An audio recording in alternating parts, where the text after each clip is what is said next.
Welcome back to the Gridiron Expert. The countdown is officially on. We are just 191 days away from the start of the next college football season. And I know that sounds like it's going to take forever to get here, but trust me, it is going to fly by. And it definitely will fly by with all the content we have coming your way right here on the channel. We promised you the season would not die, would not end here at the Gridiron Expert. We're going to hold true to that promise. Today, we're going to go ahead and look ahead, well into the future, looking ahead at some of the top week one games, kind of getting us hyped in February for what's coming our way here in a little over 6 months. So again, guys, welcome back to the channel. We're so glad you could join us today. As always, please continue to like, comment, subscribe, share our videos, and check out everything down in the description below. Become a member of our GE Nation. We've got our website, thegridironexpert.com. We've got our newsletters. We've got our expert picks. We got so many things down there for you to enhance your football experience, not just during the season, but during the off season as well. We'd love for you, again, to become a member of our GE Nation, where we will be producing nonstop content for you year round. So here's the thing.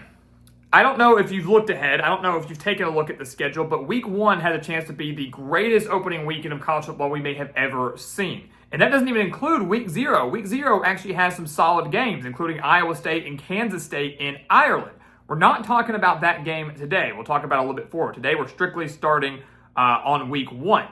Strictly talking about week one. But there's 10 massive matchups on that opening weekend of college football that could greatly impact the college football playoff race, individual conference races, so many things coming our way. Again, has the opportunity to be one of the best weekends we've ever seen. So we're going to talk about 5 of those big games in no specific order per se, but I think the biggest one is a rematch of one of the playoff semifinal games we just saw, and that's Texas at Ohio State. This has a chance to be an opening day matchup, the first Saturday of the season in week one, against the number 1 and number 2 teams in the country. More than likely, Texas and Ohio State will be number 1 and number 2 in some sort of order. I believe we had Texas at number 1 in our way too early top 25, Ohio State not far behind them, but regardless, this will be at least top 5 matchup to kick off the season in Columbus. The first regular season meeting between Texas and Ohio State since 2006, but obviously these two teams did play in the playoff semifinal at the Cotton Bowl, Ohio State winning 28-14 thanks to that massive strip sack fumble recovery for a touchdown to ultimately win the game, seal the game, really. But this is going to be an interesting game here.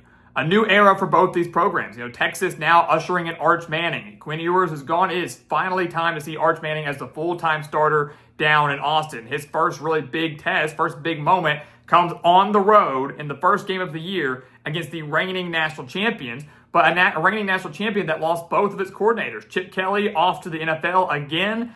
Jim Knowles heading out to Penn State and a big move, going to another team within the conference. So Ryan Day having to replace both the coordinators, having to replace Will Howard at quarterback, having to replace tons on defense. These two teams will look drastically different than from the two that we saw in the playoff semifinal game. But regardless, a game that will have major playoff implications, a game that will set the tone for both these programs very early, and a game that has a chance to be an instant classic and maybe the best game of week one.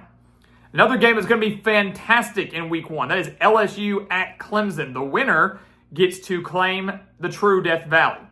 We call it Death Valley in Baton Rouge. We call it Death Valley over in Clemson. The winner of this game gets the real title. They get to be called the true Death Valley. This will be the first ever regular season meeting between LSU and Clemson, and the first meeting since they faced off in the national championship back in 2020. LSU, led by Joe Burrow, winning that game 42-25. But this is going to be a lot of fun, especially at the quarterback position. You got Garrett Nussmeier returning to LSU, facing off against Cade Klubnik, who was seemingly getting better as the year went on last season, led Clemson to an ACC title and a playoff appearance before they fell to Texas in Austin.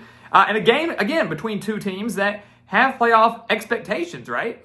LSU has kind of disappointed under Brian Kelly, had a couple of good seasons here and there. Last year, a big disappointment for them. Clemson, their expectation is to win the ACC. It is to go back to the college football playoff, and I think they have a very good chance to do that in a wide open conference this year. So you've got a really, really fun environment in this game. Two great quarterbacks going at it. Clemson's defense is going to be absolutely insane. Can the same be said for LSU as Brian Kelly is continuously trying to build up his team, not just through the recruiting cycle, but also through the transfer portal? This has a chance to maybe be a high-scoring game in week one, and one that's going to be huge for either team's resume, regardless of who gets this win. So huge in the long term for their college football playoff hopes. All right, sticking in Florida. How about this? Alabama at Florida State. The one thing I like about a lot of these games we're talking about here is we're not seeing these at neutral sites. We're not seeing some kickoff classic in Atlanta or New York or Dallas or Houston or something like that. We're seeing these games truly being played at home. I think it makes for a better environment. It's tougher. It's more exciting. And Alabama is actually traveling to Tallahassee to take on the Seminoles, their first meeting between each other since the 2017 season opener, which Alabama did win 24-7. This, to me, though, is going to be an overreaction game, right? Regardless of what happens in this game, whether Alabama wins or loses, and same for Florida State, whoever loses this game, the fan base is going to flip out.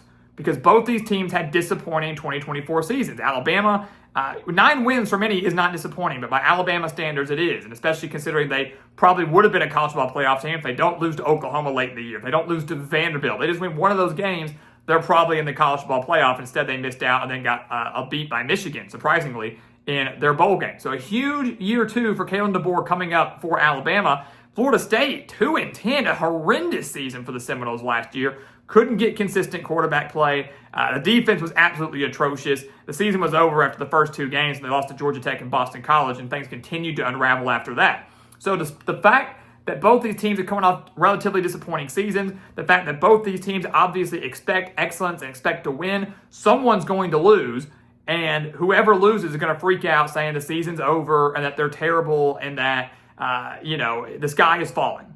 And I wouldn't go that far yet.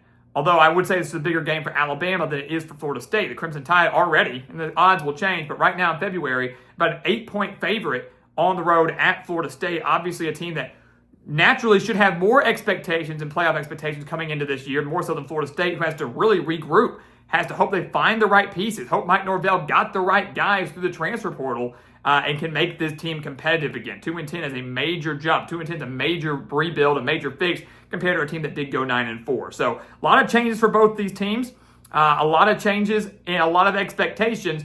Don't freak out if you lose, regardless of who loses this game. The sky is not falling, but it will be a very interesting game. Regardless, an absolutely awesome atmosphere actually getting to see this game being played at Florida State. How about we stay in Florida again? How about Notre Dame at Miami? This game set to be played on Sunday, so August 31st, one of the 2 games that we will see on Sunday night. What a matchup. What an absolutely awesome matchup. A bit of a rivalry game between the Fighting Irish, who were the national runner-up, and Miami, who just missed out on the college football playoff last year. Their first meeting against each other since 2017. Miami won that game 41-8 in Miami, but Notre Dame leads the all-time series 17-8-1. So this is an interesting game here because both teams naturally lose so much from last season.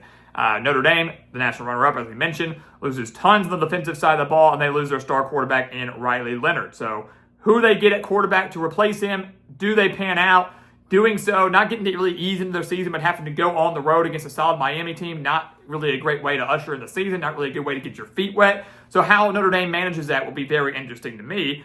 Miami, though, they lose they lose Cam Ward. They lose a handful on the offensive side of the ball. Carson Beck is entering now at quarterback, transferring in from Georgia. How well does he recover from that injury? How well does he play with a new coach and a new team and against despite losing so much talent, what we know will be a stingy Notre Dame defense led by Marcus Freeman. Both these teams are going to have college football playoff expectations. Both these teams are expecting to be very good teams in 2025. Again, the sky's not falling if you lose this game, but it is a huge resume-boosting win for both these teams, and you could argue it's a bigger game for Notre Dame because they don't have a conference championship. So Notre Dame needs to rack up as many quality wins as they can because they will not have the benefit of getting like an automatic bid like Miami possibly could get if they were to go on to win the ACC. Naturally, also, we have to talk about Marcus Freeman and the early season struggles. This is a coach that is one of the best in the business, and Notre Dame, one of the better teams in the country, but consistently struggles early on in the season. Will Notre Dame struggle again in week 1? That's the million-dollar question. Yes, we know they went on the road last year. They beat A&M in College Station, but then right after that, they lost to Northern Illinois. A couple years ago, solid start, lost to Marshall. So what do we see now in what will be a hostile environment against a kind of rebranded Miami team with so many key new pieces? Should be a lot of fun on Sunday night. And then finally, TCU at North Carolina. We'll give some honorable mentions for games that we didn't talk about here in a second. But TCU at North Carolina, that will be Labor Day Monday, September 1st. Obviously, this game is strictly because of Bill Belichick. And rightfully so, right? This is not a game that should be between top 25 teams. I don't expect TCU and North Carolina, either of them, to be ranked. I don't expect either of these teams to be playoff contenders. But the fact that we are seeing one of the greatest football coaches at both levels of all time. You can argue Nick Saban's the best in college. Bill Belichick is the best in the NFL. Now Belichick making his collegiate debut with the Tar Heels of all teams is extremely, extremely interesting. How well does North Carolina look? How much have they bought in?